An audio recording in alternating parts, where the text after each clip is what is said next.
Let your body settle now. Your shoulders. They may have been holding something since this morning, some effort, some tension you carried through the day without noticing. Let them drop.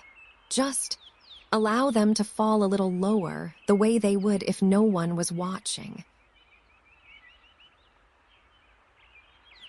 Your hands. Notice where they are resting.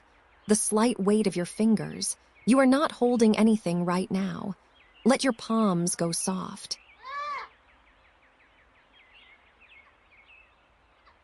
Your jaw.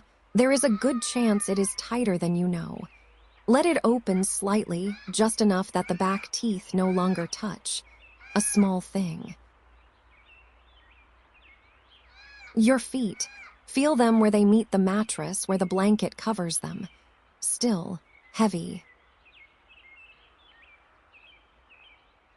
The blanket over you. Its weight presses gently down. The warmth beneath it is yours, and it has been building since you lay down.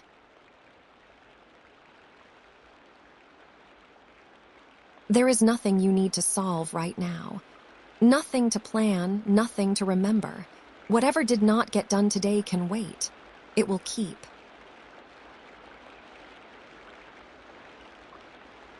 And as you breathe, the present loosens and something quieter takes its place.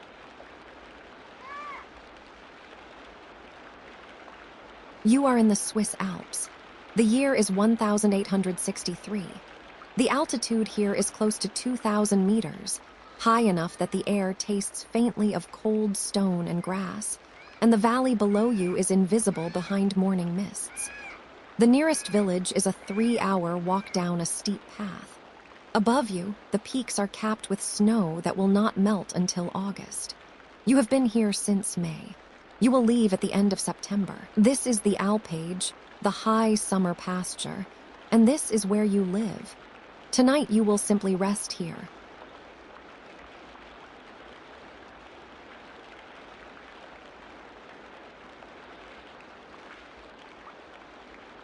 The light is going. The Sennhütte sits just above the treeline, a low stone and timber building that looks as if it grew from the hillside rather than being placed upon it. The walls are thick granite, mortared with lime and clay. The roof is wooden shingles held down by heavy stones along the ridge, because at this altitude the winter winds have opinions, and they are not asked before they arrive. The hut has one main room, low-ceilinged, dark-beamed. A stone hearth against the back wall. A rough table and 2 benches. A shelf with a few clay bowls, a copper ladle, a worn knife in a leather sheath. A wooden sleeping platform raised off the floor, with a straw mattress and a wool blanket that smells of lanolin and smoke in equal parts.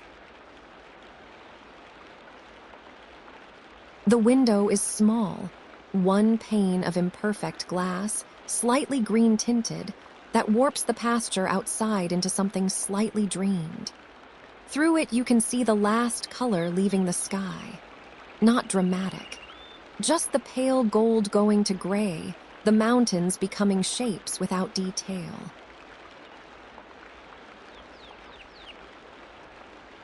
The cattle are in the lower pasture, settling.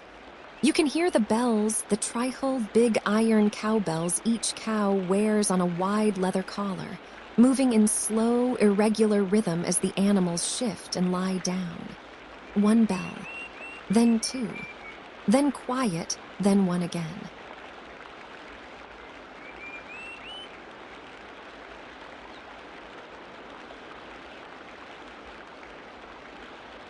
The fire is going now. You fed it with split larch wood, dry, tight-grained, the kind that burns hot and long without much tending. The smoke goes up through the stone chimney and comes out somewhere above the roof line, where it disperses immediately in the thin, moving air. Inside, the fire pops once, settles, and begins its steady, quiet burn. The copper kettle hangs over the heat on an iron chain. Copper because iron corrodes and affects the flavor, because it conducts heat evenly so the milk never scalds at the center while the edges stay cold. Your father told you that. His father told him. The kettle itself is probably 50 years old, its surface dark with use, its interior smooth and faintly golden. The evening milk is already in it, 20 liters from this morning and tonight's milking combined. The cows give less up here than in the valley, but what they give is richer. The grass at this altitude is different, shorter, tougher, seeded with alpine flowers that grow nowhere below the tree line. The milk carries something of that.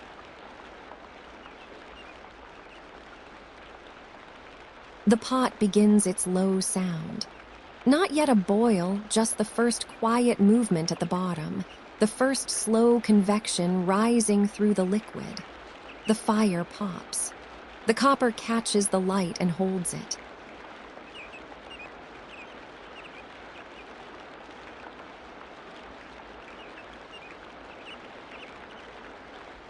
Below the hut, dug into the hillside, there is a stone room.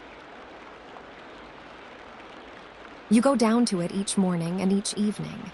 The door is short, you have to duck, and the air inside is cool and still and carries that particular smell. The dry, sharp, faintly earthy smell of aging cheese.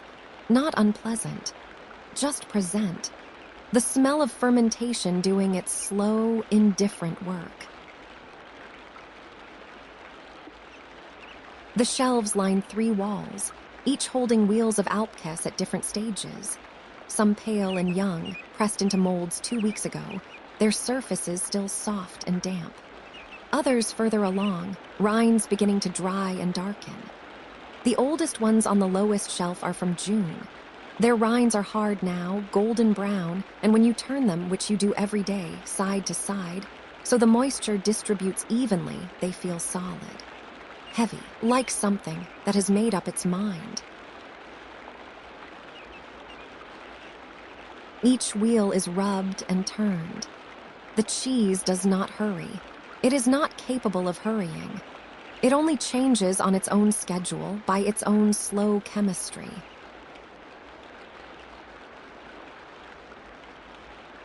There is nothing you need to solve right now.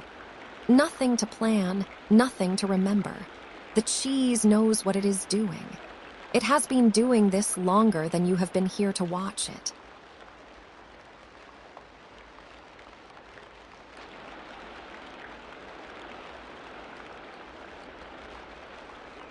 The bells are the sound of this place. Not a pleasant sound exactly, not the light tinkling of smaller bells. The treichel are large, hammered iron, each one tuned by accident as much as intention, so that no two sound quite the same. When the cows move through the pasture together, the sound is low and complex, each bell arriving in and out of time with the others. Not music, something older than music. The bell leader, the Leitkuh, the cow who sets the direction when the herd moves, wears the largest. It is the sound you listen for when fog comes in. Follow her bell and you find the rest. You have been working with her for 3 summers, and you know the voice of her bell the way you know a person's voice. Now they are quiet, or nearly, the occasional single note as a cow shifts weight in the night enclosure, the soft, hollow knock of iron. The pasture is dark. The mountains across the valley are shapes in the last light, their snow patches still faintly luminous.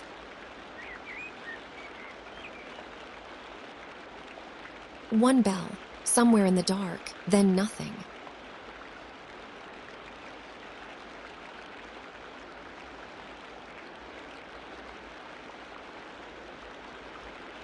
The wind comes down from the east. From that direction, the glacier sits, invisible in the dark but present, a slow tongue of ice pressing between two ridges, blue-white in daylight, ancient in any light. The air off it carries its temperature, the cold of compressed ice, of altitude, of something that has not touched lower air in a very long time. It finds the window frame. A thin thread of cold air moves across your hands. The fire shifts in the hearth. The flame bends and steadies, bends and steadies.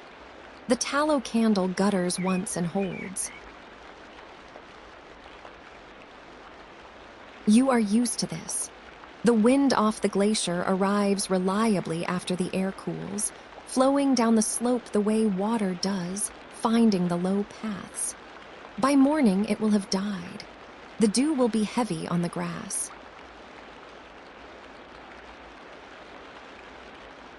For now, the fire does its work. The hut is small enough that the hearth can warm it entirely, slowly, the stone walls absorbing the heat and releasing it back in the night.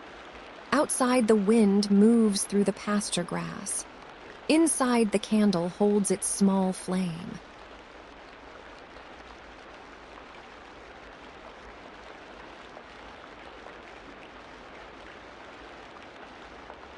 "3 days ago, in the late afternoon, the shepherd on the far slope played his alphorn. You saw him before you heard him, a small figure against the high pasture, holding a long curve of wood that reached from his lips to the ground. 3 to 4 meters from mouthpiece to bell, jointed sections of fur, wrapped in birch bark at the seams to keep the seal. The sound arrived a moment after you saw him lift it. Low at first, a fundamental note so deep you felt it in the sternum rather than heard it, and then rising through the harmonics.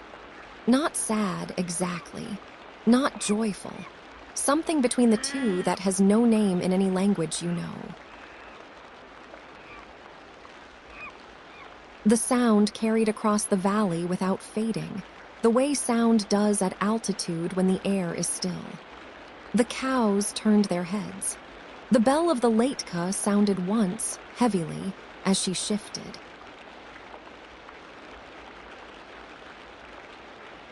He played until the last light left the ridge. Then he stopped, and the silence that followed was not empty. It was full of the shape of what had been in it.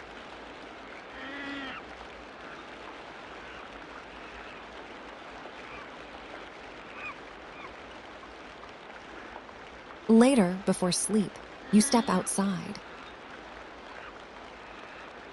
The sky up here is not the sky of the valley.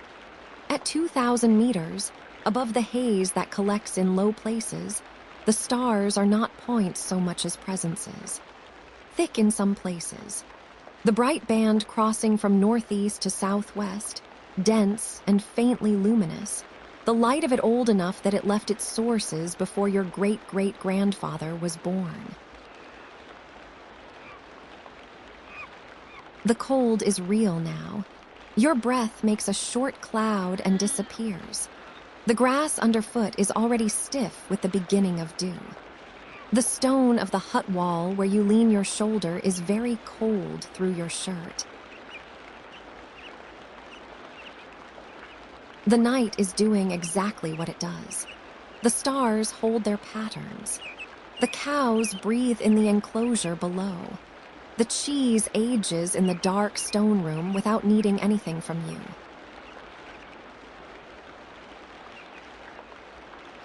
You go back inside. The warmth of the hut closes around you like a hand.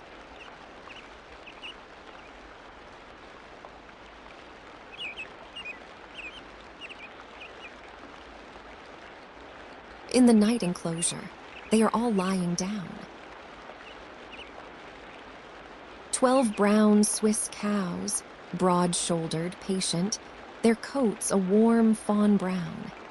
They were brought up from the valley in May, the whole procession moving up the switchback path over 2 days, the cows belled and garland decorated in the old custom. That is months ago now. They have settled completely.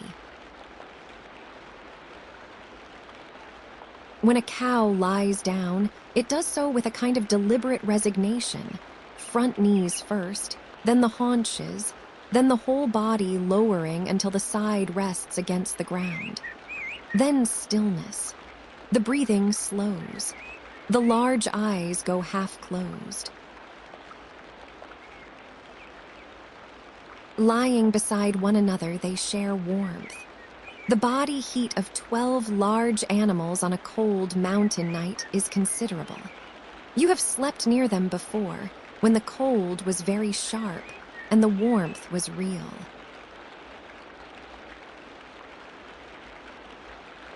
Their breathing moves together, not quite synchronized but close. In and slowly out, the chest rising, the side expanding, and then the long, quiet release.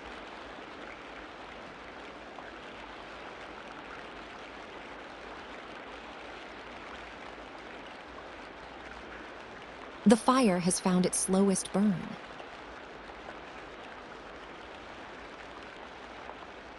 The larch wood has become orange coals, the flame nearly gone, just the slow glow and the occasional small collapse of a burnt edge.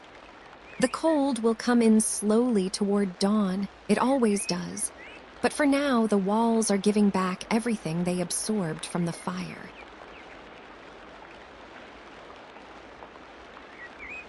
The candle is almost done. The flame very small, still steady, bending slightly with each breath in the room, not from a draft, just from the small movement of air that breathing makes.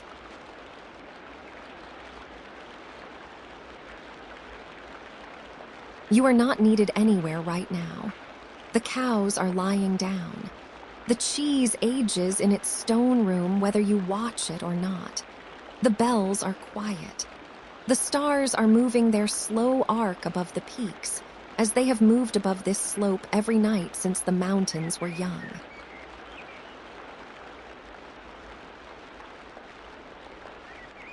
There is nothing you need to solve right now.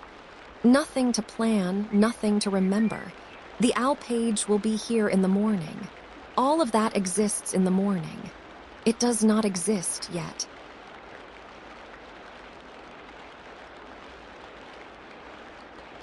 What exists is this, the warmth of the wool blanket, the smell of wood smoke and lanolin, and the faint, clean sharpness of alpine air through the window gap. The wind through the pasture grass, soft, continuous, like something breathing at a great distance.